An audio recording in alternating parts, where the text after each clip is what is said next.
This news is funded by viewers like you. Please support our work at democracynow.org/give. This is Democracy Now!, democracynow.org, the War and Peace Report. I'm Amy Goodman. At Princeton University, over a dozen students have been on hunger strike for the past week as part of a Gaza solidarity encampment on campus protesting Israel's war on Gaza and calling on Princeton to disclose and divest from companies with ties to Israel, among other demands. 10 faculty members are reportedly joining the students' hunger strike today. In addition to divestment, the hunger strikers are also calling for all charges to be dropped against a number of students arrested on campus in late April as part of the encampment. For more, we go to Princeton, where we're joined by one of the students who've been on a zero-calorie hunger strike for the past 7 days. Areeq Hasan is a graduating senior at Princeton, majoring in electrical and computer engineering. We want to thank you so much for being with us. Can you start off by talking about why you went on this fast? Certainly. Well, the university has refused to respond to our demands. We have engaged in various other forms of sort of trying to engage with the administration to divest from its investments in Israel, and they have refused to respond to our demands, ignored us, and we feel unheard at every step of the way. So therefore, we resorted to a hunger strike.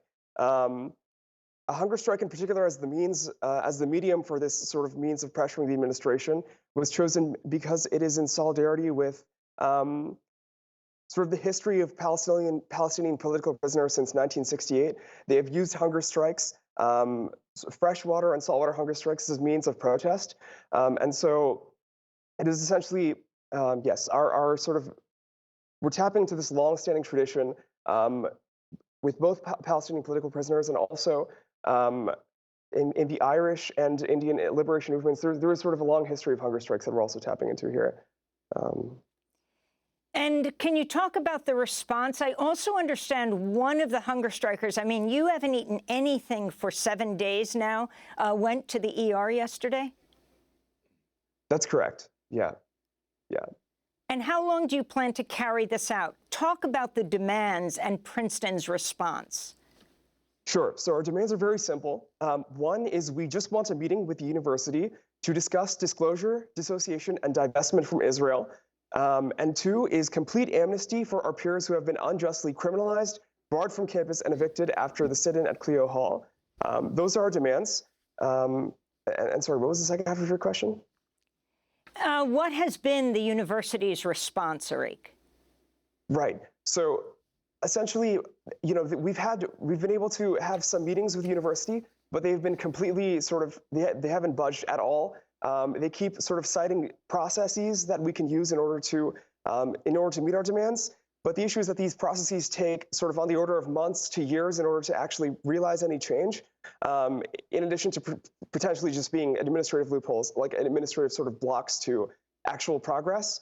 And of course, the timescale of these processes are completely disregarding the urgency of the crisis in Rafah, in Gaza, and in Palestine in general, and it just shows disregard for the lives in Palestine that are being lost right now.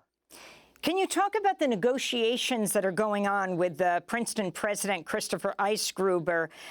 You weren't part of the meeting, and I just want to say, for not eating for 7 days, you're incredibly lucid. Yeah, so with respect to the negotiations, essentially, yeah, like none of them have been good faith negotiations. All of them have been sort of, like regarding basically just citing due process. Like every single time, like we try to bring up any demand, they try to direct us to some process that, has never historically sort of yielded any fruit. And it's important to note this because the precedent here is that these sort of processes that they claim are the path to take here were not sort of the practice of the university, with the Black Justice League and other sorts of forms of other protests at Princeton. They've circumvented these processes before, and this sort of goes to show that there is this Palestinian exceptionalism that we see here. Yeah. So essentially, the point being that like these negotiations aren't really good faith negotiations. So graduation is May 28th. What are your plans until then? So with regards to the hunger strike, we will continue to strike until the university responds to our demands. With respect to other things, we're sort of voting democratically at our town hall meetings at the liberated zone, sort of deciding as a group how we want to proceed. But yeah, with respect to the hunger strike, we will continue indefinitely. And President Biden has said that he will be halting some bombs being sent to Gaza to show that he doesn't support what Netanyahu is doing if he invades wholesale on the ground, an invasion of Rafah. Your response to his overall approach, when Biden was asked, do these protests around the country make a difference, he adamantly said no, but then announced that they would be halting some weapons. So you're asking for my response to that? Yes. Is that... Yes, Areeq.